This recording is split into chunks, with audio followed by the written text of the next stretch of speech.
नमस्कार, आप देख रहे हैं साधना प्लस न्यूज और मैं हूं आपके साथ अंजू भाटी। बुलेटिन की शुरुआत करने से पहले जल्दी से नजर डालते हैं सुर्खियों पर।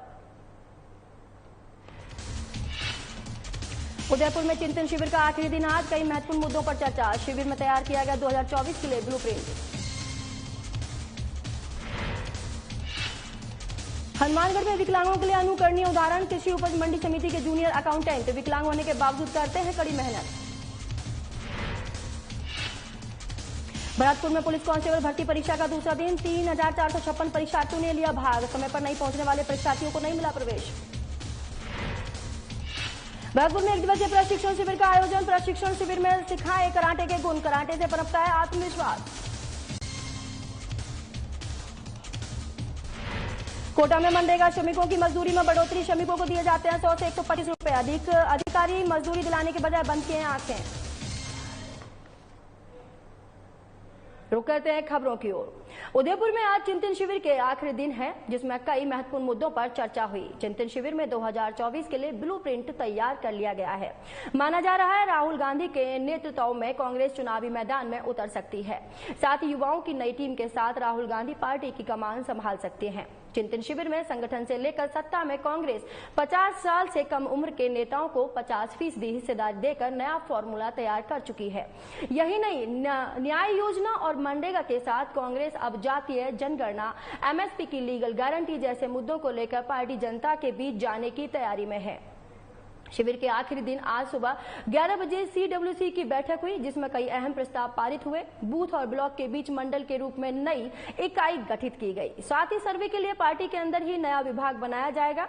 नेताओं और कार्यकर्ताओं के काम के आकलन के लिए विंग भी गठित की जाएगी। इसके बाद दोपहर 3 बजे राहुल गांधी का संबोधन होगा और उसके बाद सोनिया गांधी के संबोधन के बाद 4:15 पर पीसीसी चीफ के वोट ऑफ थैंक्स के साथ ही शिविर की समाप्ति की जाएगी।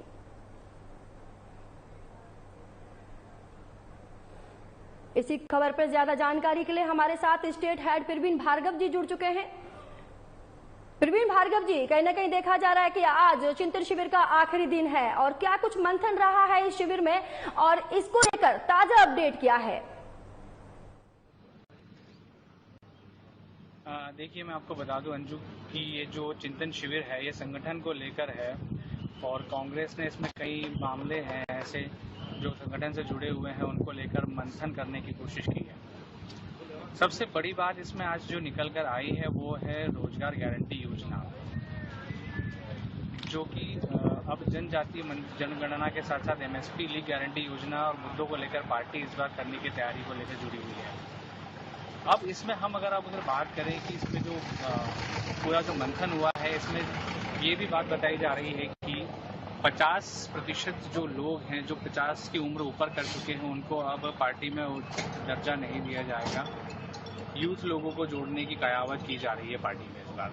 अंजू, सबसे बड़ी बात यह है कि आगामी जो 2023 में जो चुनाव है विधानसभा के, उसको मद्देनजर पार्टी कई ऐसे मुद्दे और फैसलों कामों पर चर्चा ले चुकी है, जिसमें देखने वाली बात है कि जो योजनाएं हैं जो अब तक कांग्रेस नहीं भुना पाई थी, उसको अब भुनाने की कोशिश कर रही है। अंजू, प्रवीण भार्गव जी, कहीं ना कहीं देखा जा रहा है कि 3 दिन तक लगातार चला है ये शिविर और आज आखिरी दिन है, तो क्या लगता है 2024 के लोकसभा चुनाव है उनको साधने की कोशिश अभी से तैयारी की जा रही है?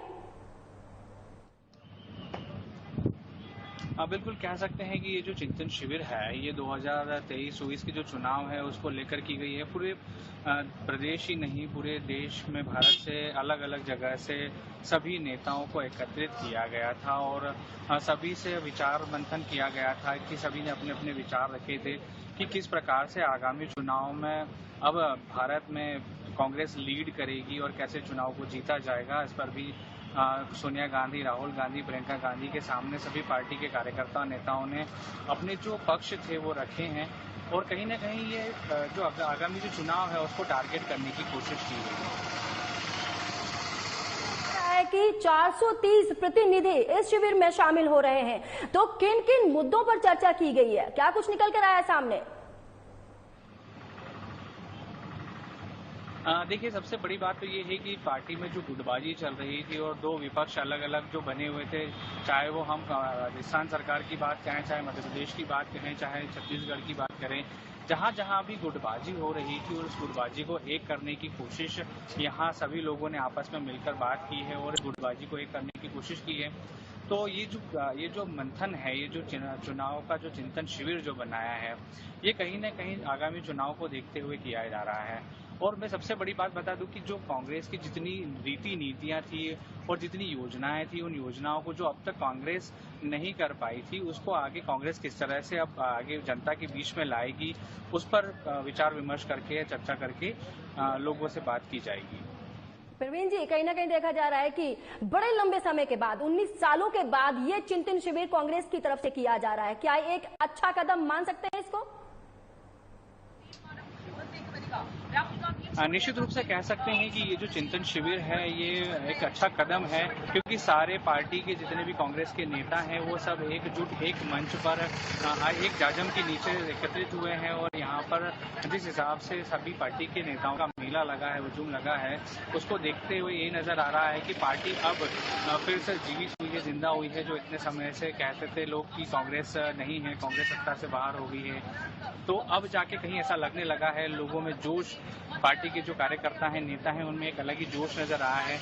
राहुल गांधी के भाषण को लेकर कह लो या सोनिया गांधी के भाषण को लेकर कह लो, सब ने यही कहा है कि अब पार्टी फिर से जीवित हुई है और लोगों में जोश आया है। आगामी चुनाव में पार्टी अच्छा प्रदर्शन करेगी देश में और प्रदेश में, इसको लेकर बात की गई है। प्रवीण जी, कहीं ना कहीं देखा जा रहा है कि ये भी चर्चा में आ रहा है कि राहुल गांधी दोबारा से पार्टी की कमान संभाल सकते हैं। क्या लगता है कि इस बात पर अहम जोर डाला जा रहा है?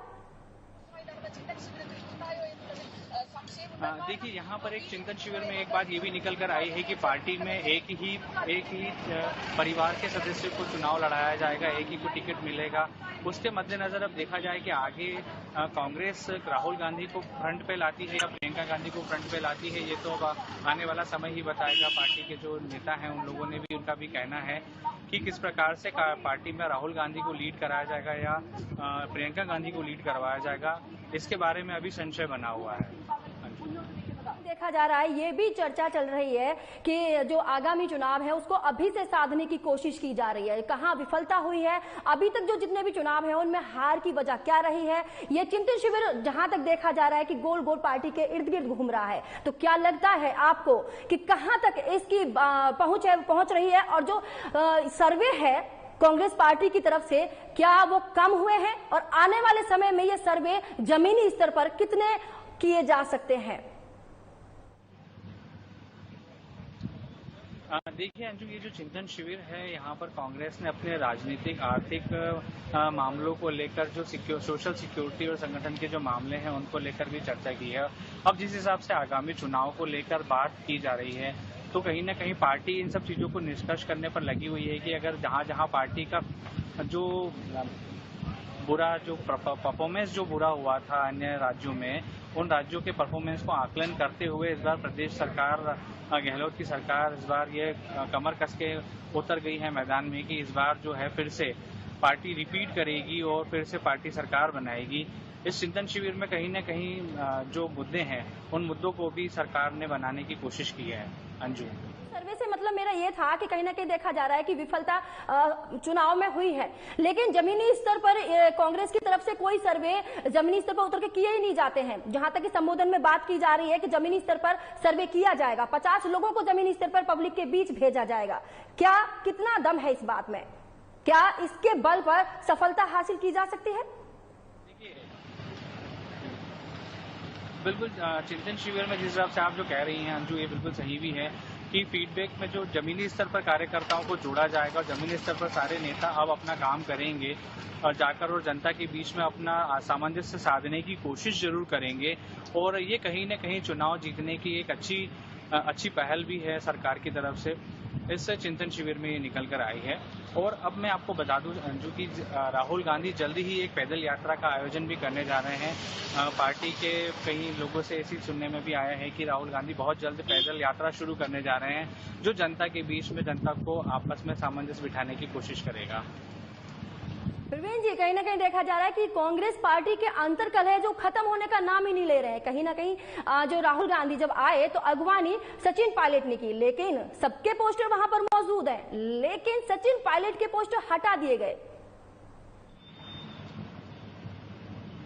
देखिए, इस शिविर में कहीं न कहीं ये मामला भी गरमाया हुआ था। पोस्टर मामले को लेकर भी सामने आई थी कि सचिन पायलट के पोस्टर जो थे, गहलोत के जो दल थे उन लोगों ने सचिन पायलट के पोस्टर हटा दिए थे। लेकिन अब ये पोस्टर वाला विवाद तो अलग रहा है, लेकिन पार्टी के जो 2 गुट बटे हुए हैं, इन 2 गुट में अभी भी कहीं न कहीं अंतरकलह बना हुआ है। क्योंकि कल भी सचिन पायलट ने जिस हिसाब से मीडिया से बात की थी और एक अपनी खुशी जाहिर की थी मीडिया से, तो यही नजर आ रहा था कि कहीं न कहीं आलाकमान ने मुख्यमंत्री के लिए जो चेहरा है वो सचिन पायलट को बनाया है। लेकिन उसके बाद मुख्यमंत्री अशोक गहलोत जब स्टेज पर आए और मीडिया से मुखातिब हुए तो उन्होंने अपना विक्ट्री साइन दिखाया और विक्ट्री साइन दिखाते हुए सभी को हाथ हिलाते हुए अभिवादन किया कि कहीं न कहीं वो इस चीज से निश्चिंत है कि वो मुख्यमंत्री बने हैं और आगे भी बने रहेंगे। तमाम जानकारी देने के लिए आपका बहुत बहुत शुक्रिया। रुक करते हैं खबरों की ओर। खबर हनुमानगढ़ के नौहर से है, जहां पर कृषि उपज मंडी समिति में जूनियर अकाउंटेंट के पद पर कार्यरत दिलावर सिंह भारी विकलांगों के लिए अनुकरणीय उदाहरण है, जिन्होंने अपने दोनों पैरों से विकलांग होने के बावजूद कड़ी मेहनत करके न केवल उच्च शिक्षा प्राप्त की बल्कि जूनियर अकाउंटेंट के पद पर चयनित हुए हैं। प्रभारी ने बताया कि जब वह 1 साल के थे तभी उनके दोनों पैर खराब हो गए। उसके बावजूद उन्होंने हिम्मत नहीं हारी और कड़ी मेहनत के साथ पढ़ाई की और आज इस मुकाम तक पहुंचे हैं।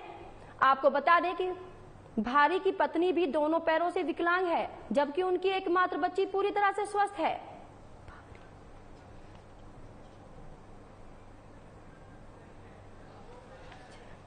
तो कहीं ना कहीं देखा जा रहा है कि कृषि उपज मंडी समिति में जूनियर अकाउंटेंट के पद पर कार्यरत दिलावर सिंह भारी विकलांगों के लिए अनुकरणीय उदाहरण है, जिन्होंने अपने दोनों पैरों से विकलांग होने के बावजूद कड़ी मेहनत करके न केवल उच्च शिक्षा प्राप्त की बल्कि जूनियर अकाउंटेंट के पद पर चयनित भी हुए हैं।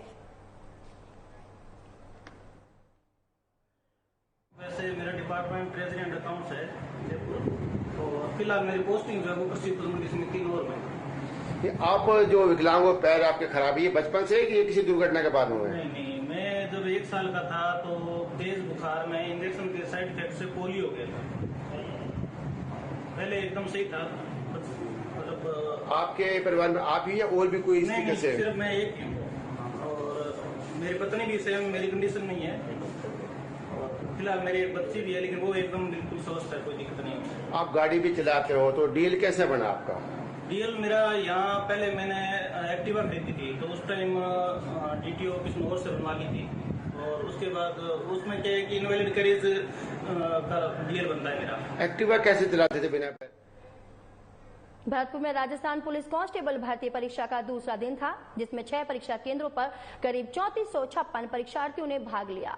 प्रथम पारी में सुबह 8 बजे से परीक्षार्थियों को परीक्षा सेंटरों में प्रवेश दिया गया और परीक्षा सेंटर के गेट बंद कर दिए गए, जिसके बाद समय पर न पहुंचने वाले परीक्षार्थी परीक्षा सेंटर के बाहर अधिकारियों के सामने रोते बिलखते हुए नजर आए।